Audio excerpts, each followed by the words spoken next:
Part 3లో society of the India and Telangana కూడా వస్తుంది. ఇప్పుడు సొసైటీ ఆఫ్ ఇండియాని కవర్ చేస్తున్నాను. నాకు ఈ మెటీరియల్ ఎక్కడ ఉండదు. సొసైటీకి సంబంధించి నేను ఇచ్చే విధానం ఎక్కడ ఉండదు, మీకు దొరకదు కూడా దొరకదు. మీరు మన రాశారు సొసైటీ మీద ఏమేమి చాప్టర్లు ఇచ్చాను సార్? వివాహము, కుటుంబము 2 చాప్టర్లు. ఈసారి కులము తెగ గురించి ఇచ్చాను. కులము తెగ ఆ రెండింటి మీదనే ప్రశ్న. చాలా జనరల్ టాపిక్, మీకు అందరికీ తెలిసి ఉండాలి. ఇండియన్ సొసైటీ మీరు వాడుక భాషలో జ్ఞానం ఉన్న మర్చుకున్నంత నాలెడ్జ్ ఉండాలి సొసైటీ మీద. పుస్తకంలో చూసి నేర్చుకుంటారు సార్ అంటే కుదరదు కొన్నిసార్లు. ఇప్పుడు అది జనరల్ టాపిక్, మీకు ఏ పుస్తకంలో మీరు వెతుకున్నా దొరకదు నేను ఇచ్చేది. ఎందుకంటే నేను ఎక్కడి నుంచి తెచ్చిస్తున్నాను అనేది కూడా మీకు చెప్తా. ఎందుకంటే ఎట్లా వెతకరు. అండ్ ఇండియన్ ఆంథ్రోపాలజీలో పార్ట్ అండ్ పార్ట్గా ఇండియన్ సొసైటీని నేను చదివి పెట్టాను గ్రూప్ 1 మెయిన్స్ ఇచ్చేటప్పుడు. ఆ నోట్స్ ఉందమ్మా నా దగ్గర. మొత్తం ఇండియాది, తెలంగాణది. మీరు మీ అప్లికేషన్ ఫామ్ నింపేటప్పుడు మీకు కులాలకు సంబంధించిన చార్ట్ ఇస్తాడు వాడు. గుర్తుంది అందరికీ ఏమైనా? అది కూడా మన లెసన్లో భాగమే. ఏ సీరియల్ నెంబర్ కులము ఎక్కడెక్కడ ఉంది, ఎస్సీలు ఎంతమంది, ఎస్టీలు ఎంతమంది, బీసీలు ఎన్ని కులాలు,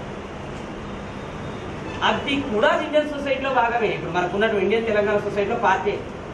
ఆ విషయాలే మర్చిపోకూడదు. నెక్స్ట్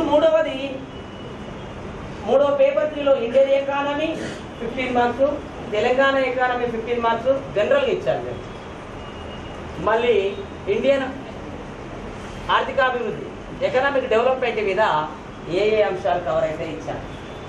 అందులో కొంచెం థర్డ్ పార్ట్ డేటా పార్ట్, కానీ ఇంకా మీకు డేటా స్టార్ట్ చేయలేదు. మీదిదేమో థియరీ పార్ట్, ఓవరాల్ కాన్ఫిడెన్స్గా అడుగుతాడు. ఆర్థిక వ్యవస్థలో సమస్యలు ఏంటి, కిందివేమో ఆర్థికాభివృద్ధిలో ఏం ఆటంకాలు. వృద్ధిలో అన్నప్పుడు వృద్ధిపరమైన అభివృద్ధిపరమైన సమస్యలు, వ్యవస్థలో ఉన్నప్పుడు ఆర్థిక వ్యవస్థ ఎదుర్కొంటున్న సమస్యలు. 2 ఒకటే అంటారు చాలామంది ఫ్యాకల్టీ. కావు కదా, దీన్నే ప్రొఫెసర్ గారు చెప్పారు. మరి 2 వేరువేరుగా అంశాలుగా మీకు గుర్తుంచుకోవాలి. టోటల్ సిలబస్ మీద మీకు దాదాపు ఒక సమగ్ర అవగాహన వచ్చే విధంగా టెస్టులు ఉంటాయి. ఇది టెస్టుల గురించే మాట్లాడుతున్నాను నేను. క్లాసుల గురించి ఒక్క ముక్క కూడా మాట్లాడలేదు. క్లాస్లో ఏం చేయాలో నాకు తెలుసు.